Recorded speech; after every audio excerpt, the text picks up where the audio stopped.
s'agit d'une patiente de 84 ans qui présente un syndrome coronaire aigu dans les territoires antérieurs sur l'électrocardiogramme avec un mouvement enzymatique significatif.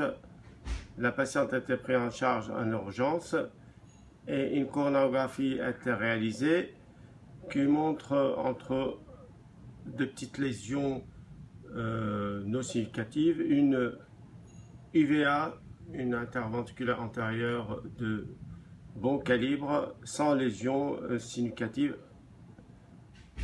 ce qui est contre une origine ischémique aiguë de ce syndrome coronaire.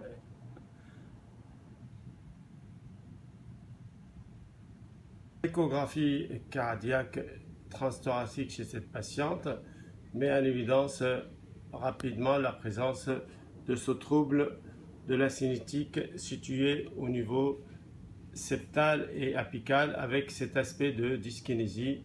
En échographie bidimensionnelle, là on a les 4 cavités.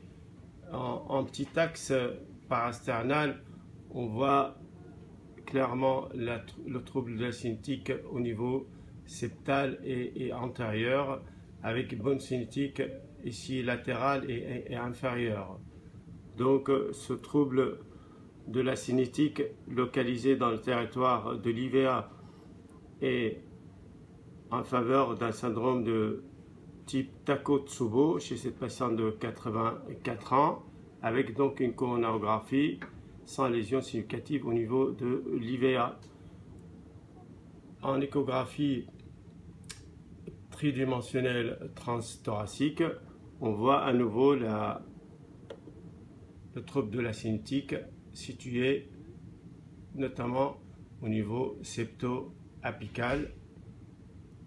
Là, on voit en volume ce trouble de la cinétique, à nouveau ici.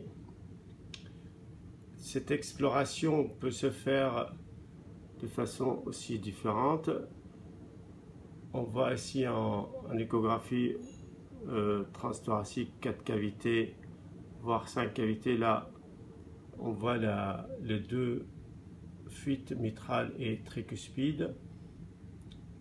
La fuite mitrale est modérée, la fuite tricuspide plus importante, et on voit que les pressions pulmonaires sont assez élevées avec un gradient à 46 mm, ce qui est en faveur d'une HTAP chez cette patiente.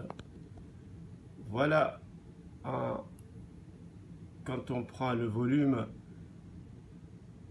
en 3D avec évaluation de la fraction d'éjection, on voit qu'elle est estimée ici aux alentours de 35%.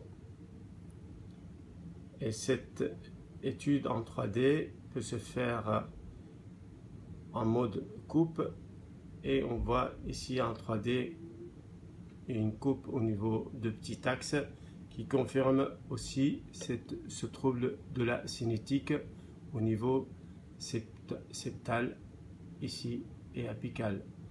Donc c'est la paroi septale par rapport au mouvement de la paroi inférieure et latérale. Donc il s'agit d'une patiente avec un syndrome de Takotsubo.